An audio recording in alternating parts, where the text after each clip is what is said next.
Want to go over some procedures that I took and making Magic the Gathering proxy cards.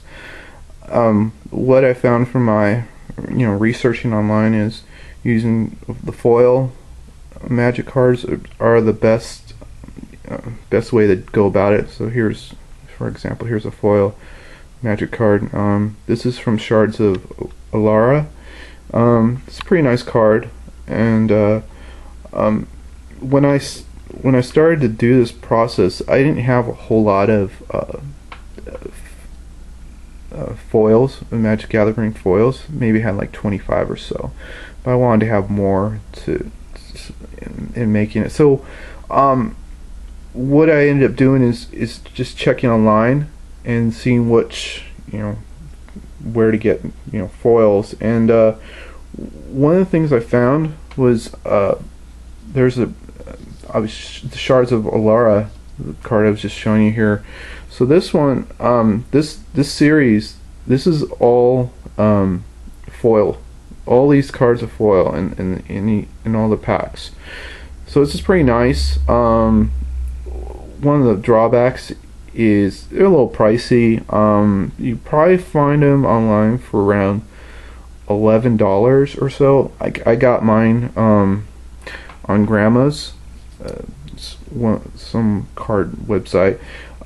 There was another site I was just checking recently. There's a site called, I think, Card Rush, and you can get them for $11 now and no shipping charge. I believe Grandma's is no shipping as well. So but they're a little pricey. So I mean, I bought 3 packs, so this cost me just a little over $30, $33 for 45 foils. When I ended up I wanted to get a little more, and so I went to this one site I've been using for a while, trollandtoad.com. They have a lot of Magic cards, pretty good site, and one of the things they also have is they sell foils. Here, just show you on my computer. So they do have, you can buy them individually, and they're selling them for 15 cents a piece, foil, and they got quite a few here still. So I ended up doing that. I ended up buying about 100 foils from Troll and Toad, and they're good. Here, I'll show you a few of the cards I got. For example, here's one of them. It's 11th edition. It's a pretty neat looking card. It's one I'd more likely use. And I'll go ahead and pull up another one I got. So this, foil as well. This is a pretty nice one too. Definitely one I like to use. So these are, most of these I wanted to use as proxies, and so I got about 100 of them. One of the drawbacks I found is they're not full mint condition. Those 2 I showed you, they're really good condition. I did get some that weren't too great condition, which I didn't realize that they were going to be that crappy, but there weren't so many. Here's one, for example. I don't know if I can really show you, but this one wasn't really good at all. It's kind of warped here. Looks like I got maybe something wet on it, and there's just little cuts. So this is really a card I wouldn't want to use for a proxy. You kind of want, especially in this side, you really want this side to be pretty clean. I had a few more. There were probably, these are like the worst one. You really can't see it too well on the camera, but there, for the most part, I probably had about 70 that were pretty good that I got, and then the other 30 probably won't use. Who knows? But yeah, so Troll and Toad, that's a pretty good site to use.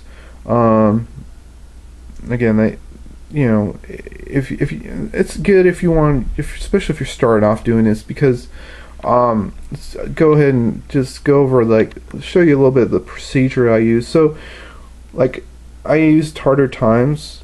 I liked his procedures he was showing. He mentioned he would used. This is one thing I didn't find useful though. He said he used acetone.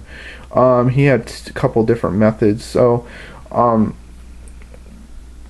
of the methods he used was acetone just on the card, and so he dips a rag and was able to rub out the picture with acetone. Just the problem with that is you just want to make sure the back is secure. You don't want to get any acetone on the back, otherwise it's just going to mess up the back. But another, I didn't really care for that procedure. It just seemed like it was going to take a while to do. He also just showed another procedure. What seemed useful is if you put acetone on the tip, so like put a little acetone on the very tip of it, you could then just easily peel off the face, the painting, and leave the card. So you peel it off and then you get something like this. Well, using acetone, I tried that method and it just didn't seem that helpful for me. What I was ended up doing, it was I was getting a little more than just a sticker. I guess I was just getting too much acetone on it, and so it wasn't. It was peeling off more of the card than I wanted. So what I just ended up figuring out is you don't really need acetone. You could just kind of pick away at the edge. So just kind of use your nail or finger, just kind of flick away at the side, and eventually you'll get it to come up a little bit. And you can keep on doing that with your fingernail. What I ended up also using was X-Acto knife to help kind of cut into there, and so I can get a little bit more of that's the actual face, the painting, the sticker part, and it just peels away. It ends up peeling away. So here's an example of a face that just I was able to peel off, and this one came off really easy. This one was probably the easiest one I had. That was from World Wake, and I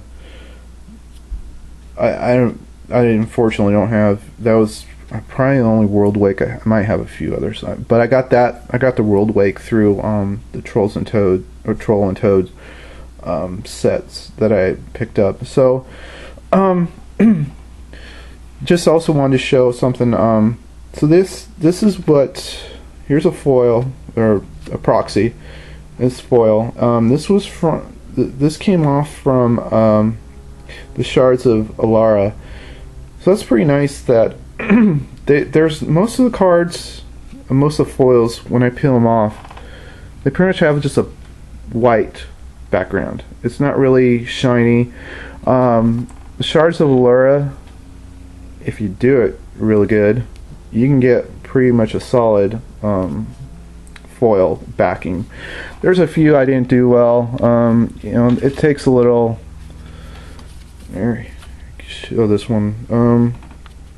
Kind of see. So you see at the bottom down here, it's a little more not as foil looking as this area is, but so it takes a little practice. So the shards of Laura are nice. A little pricey. If you're just starting off, I'll definitely suggest just picking up some randoms.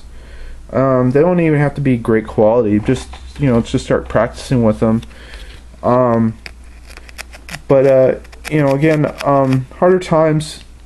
He also, as I mentioned, he has a YouTube view of MTG Permanent Proxy Process, which is pretty good too.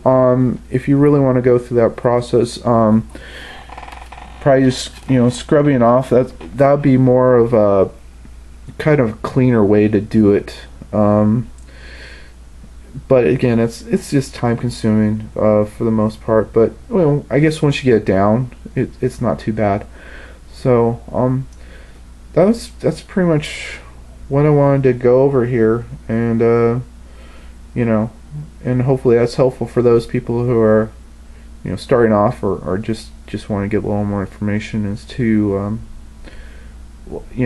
how to go about doing this. I'm sure there's a lot of other methods, but what I found so far is it seems pretty easy to just peel off this label, and then you get it's get pretty clean get a pretty clean proxy in that procedure. So that's it, and hopefully this helps some of you guys out there. All right, see ya.